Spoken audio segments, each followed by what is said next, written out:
Good morning. Today and tomorrow we're going to talk about the United States government and how we elect our leaders and the structure of the government in Washington, D.C.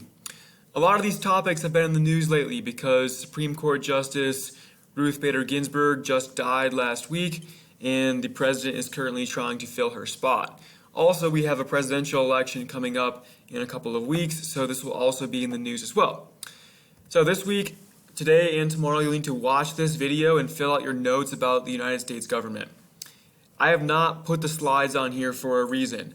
You have to watch the video today to get your work done. That is because many of you are not watching the video and not doing your work correctly. So you have to watch the videos and you have to do your notes. So you will see the video posted here in about 10 minutes and then you can get this thing going. So open up your notes, sit back, watch the video, fill them out as we go. Your worksheet looks like this. Put your name on it, fill the blanks in as we go, and let's learn about the United States government.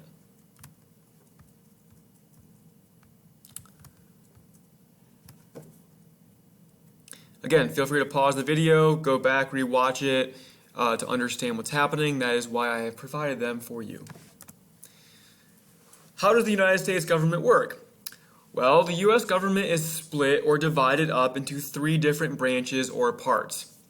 The reason why is that our founding fathers wanted to make sure that no part of the government could be all-powerful. And so they have split them up into three parts that all have different jobs and all have equal power so that no one person can rule the country. Remember, we rebelled against a king, and we wanted to make sure that there was not ever going to be another king in this country. And so we have divided up our republic into three parts, and so that each part has its own job, its own power, and that way they can limit or balance out each other part, and so we can have, a fair republic. So the Constitution, as we learned a couple weeks ago, is the most important law in our country. Not only does it give us our freedoms in the Bill of Rights, the Constitution also explains the power of each branch of government. So in Article 1, it explains what Congress is allowed to do and how it should operate. Article 2 explains what the president can do and how he or she should operate. In Article 3, it explains the judicial branch or the courts and how they can operate. There are things called checks and balances that make each branch even in their power with the other one, and we'll talk about those today. The 10th Amendment gives the United States, each of the 50 states their rights, and we talked about last week, Amendments 1 through 9 give us as citizens our rights. So the Constitution is what gives the power to all the different parts of the U.S. government. This picture on your notes, you'll need to write in the blanks of each branch of government. So the legislative branch is the first one. That is the Congress, and they meet inside the U.S. Capitol building. And there are two parts of Congress. Congress is split up into two different parts. You have the House of Representatives, and you have the Senate. We'll talk about their differences later in our notes. The second branch is the executive branch, or the president.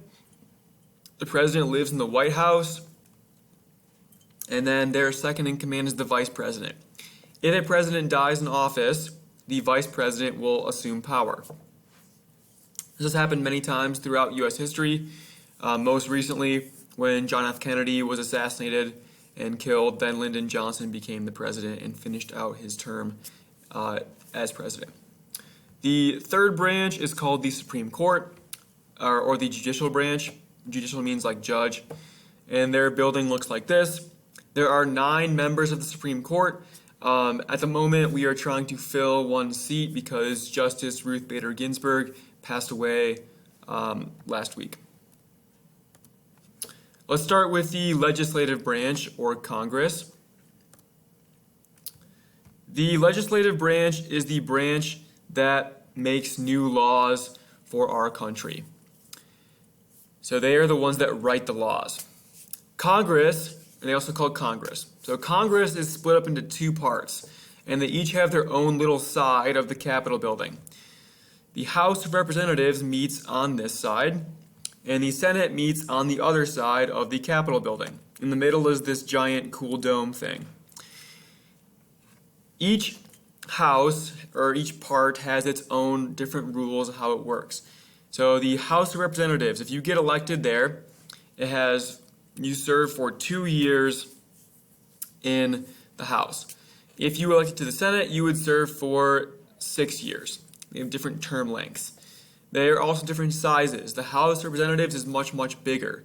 It has 435 people in it. The Senate only has 100 people in it.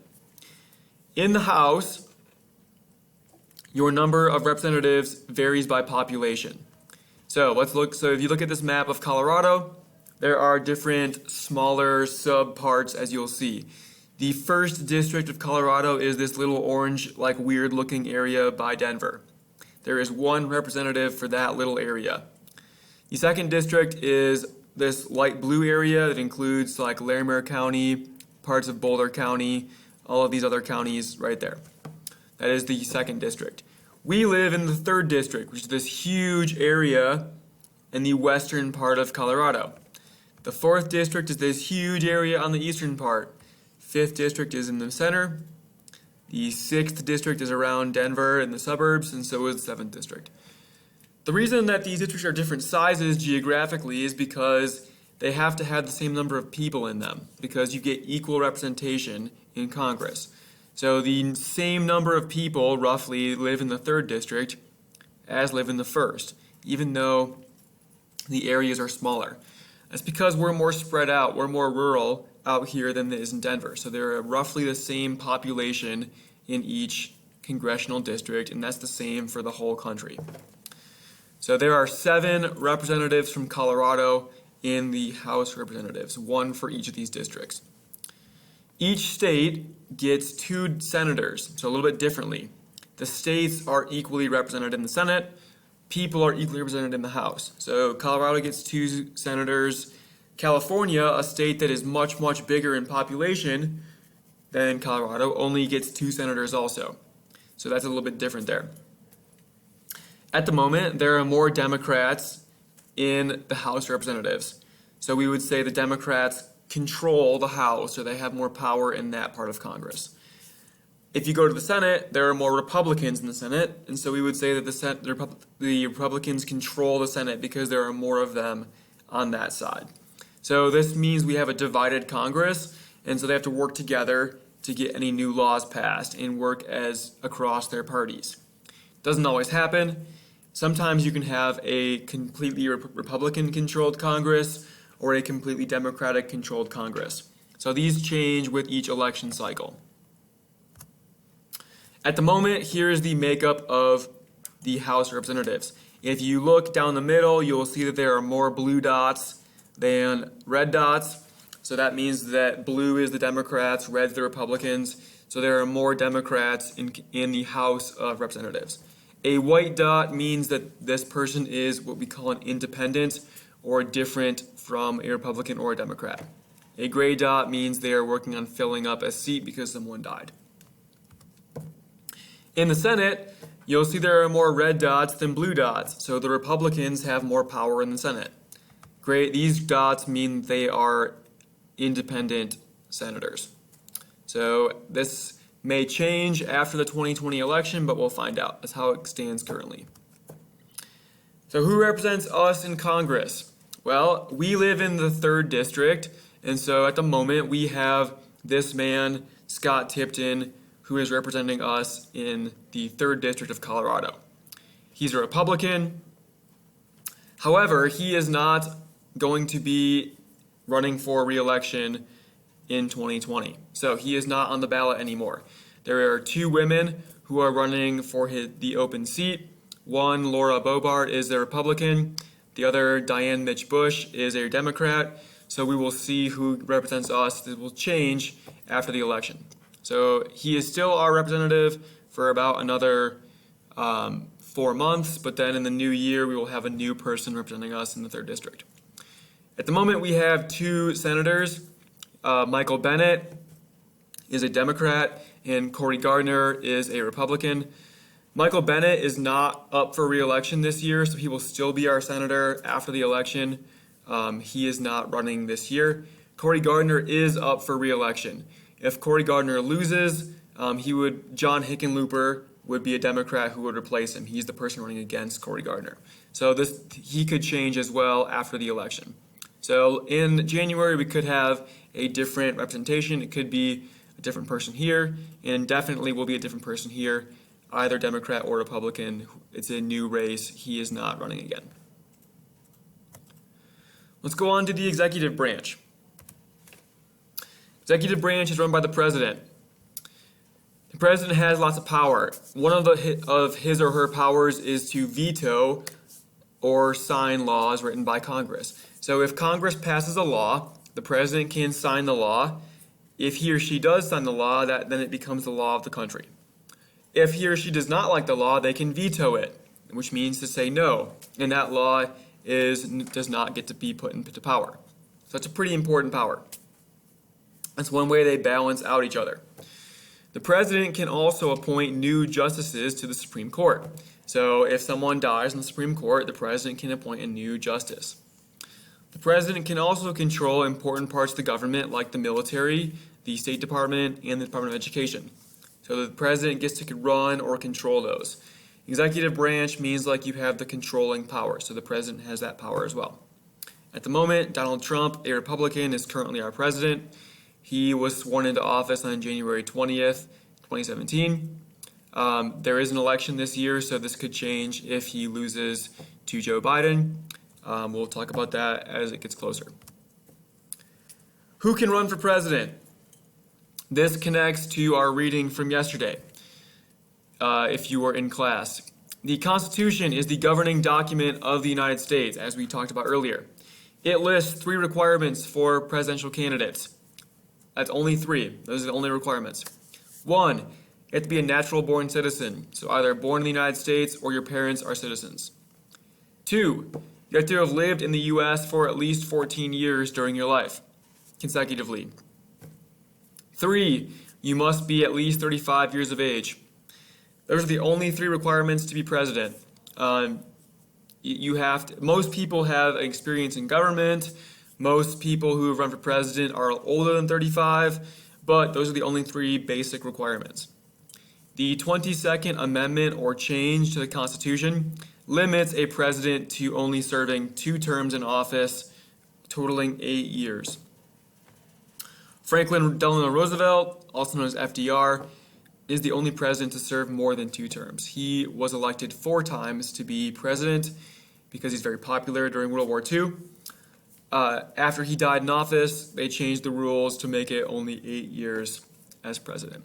Remember, we hate having the idea of a king in this country, and so we're trying to limit the power of the government in the United States. Last but not least, the judicial branch of the government. So, the judicial branch, also known as the Supreme Court, is headed by the Supreme Court. There are 9 people who are on the Supreme Court. They have the power of what we call judicial review. This means they can review laws and executive orders to see if they are constitutional or unconstitutional. If a law is ruled to be unconstitutional by the Supreme Court, then it is thrown out and it is no longer a law. For example, in 1954, the Supreme Court ruled that segregated schools were unconstitutional. That means that they got rid of that. The president gets to appoint new justices and Congress approves them. Here is the current makeup of the Supreme Court. Last week this changed because this woman right here, Ruth Bader Ginsburg, passed away. And so there's an empty seat on the court which will be filled in the coming weeks. So the last slide for today is how do we fill that empty seat. So on September 18th, Justice Ruth Bader Ginsburg passed away at age 87. Here's what she looked like right there. When a Supreme Court justice dies or retires, the president, who's a part of the executive branch, is allowed to choose a new justice to fill the open seat. Supreme Court justices serve for life, so this is an important choice. The president's choice must be approved by the U.S. Senate, which is part of the legislative branch, before they can take their spot. So again, checks and balances, both branches have to approve the person before they get to be on the court. Last week, President Trump nominated this woman right here, Amy Coney Barrett, to serve as a justice. Now, that does not mean that she is automatically in the court yet. The Senate has to approve her before she can join the court. So in the coming weeks, there will be a confirmation hearing, and there will be a vote, and if she passes, then she will be the new Supreme Court justice to fill the seat left by former Justice Ruth Bader Ginsburg. Those are your notes for today. Tomorrow we will talk more about how the president's elected with the Electoral College and the vote counts. Email me if you have any questions. Thank you so much. Have a great day.